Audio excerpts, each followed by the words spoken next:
So football fans can now look forward to returning to stadiums if they are vaccinated. The World Cup qualifier next Tuesday between Bafana Bafana and Ethiopia has been announced as a trial event to get fans back into the stadia. Here with more details of the event is SAFA Chief Medical Officer Dr. Thulani Ngwenya. Doctor, very much appreciate your time this morning. I know you are very busy. I want to begin by asking you what informed the decision to start trying to get fans into the stadiums. Are you, as a medical professional, 100% sure that this is the right time? Good morning, Nandi, and good morning to all your viewers. It is a decision of the National Executive Committee. They took a decision to say it's the right time, and then they took it to our department that I'm heading, the medical department.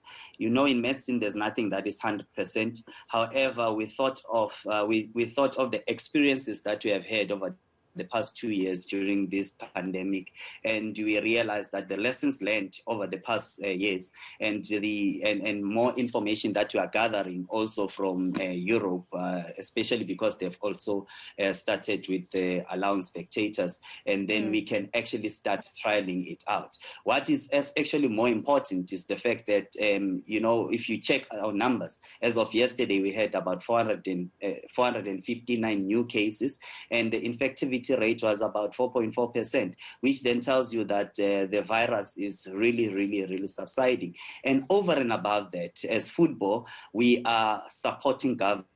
We want to be supporting government. Government has called for everyone to vaccinate so that we reach herd immunity. And we know that football is #1 sport in South Africa, and fans are dying to actually go back to the game. That's why we came to a decision to actually say, let us do it in a cautious way, but in a way that we're going to be able to control, and in a way that we're going to be able to unfold the whole process, but doing it with a limited number. You know that FNB Stadium is a 94,000 capacity stadium, but we are only taking 2,000 so that we can pilot this project and make sure that everything that we have put in place is fine.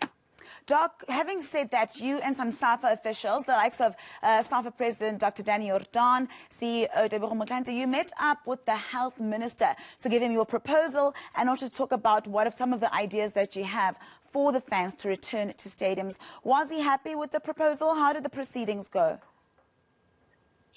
It was a very cordial meeting. It was a meeting where the minister was very happy, and with his own words, he said, "This proposal is like music to my ears," you know, because the proposal is in keeping with the call from the government to say people must vaccinate. So he welcomed our proposal. So the only thing that is actually left right now is to finalize the logistics, and on Friday, we will then have a press conference, a joint press conference, where we will actually be talking about the details. So this morning, we are having another meeting to finalize the logistics thereof in terms of how we're going to unfold the whole thing. So fans need to be vaccinated. I'm assuming fully vaccinated. I don't know if you can go into some of those details now about how exactly it's going to work. How will you make sure that the people coming into the stadium really are vaccinated? I know that you're looking at a new system, and you did mention, if I'm correct, that it would be around 2,000 fans. Yeah, well, we are looking at 2,000 fans, not more than that. In terms of vaccination, yes, it has to be, at the moment, it has to be people who are fully vaccinated.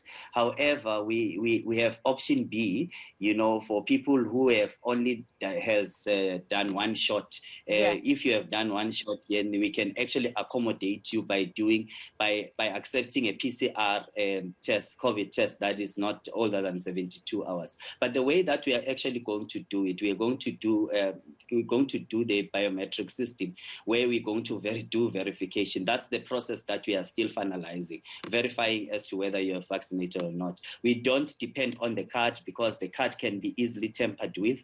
So what we are doing, we are now trying to go into the system, the EVDS system of the Department of Health, so that we can verify people who are vaccinated. So the way that we are going to do it is more digital, and I can't go into details yet because we haven't finalized the process. So that is it in a nutshell. So, Doctor, just very quickly before I let you go, it might sound like a question with an obvious answer, but obviously here, the plan and the aim is to get more and more South Africans vaccinated. How important is this so that we can get to some level of normalcy, and also not just for football, but for all sporting codes, for fans to be able to attend matches and games at stadia? Look, it is very, very important. I mean, we have seen in Europe, you know, now that the games are full capacity, fans are coming, the stadium is full capacity because they're vaccinated. This will not only help with us going back, with the fans going back to the stadium, it will also help with our lives going back to normal. I'm sure people are tired of wearing masks. I'm sure people are tired of social distancing. I'm sure people are tired of curfew, you know, so people want their lives to go back to normal. And we cannot go back to normal until we reach herd immunity. At the moment, people are fully vaccinated about 19 million, which is far from the 40 million that we want to reach. And the government is adamant that we're going to reach the 40 million if every person, every people, all stakeholders come on board and they help with this drive of vaccinating people. So it is quite important. I want to also encourage people out there to actually go and vaccinate. This will help everyone so that we actually go back to normal. Thank you very much, Doctor.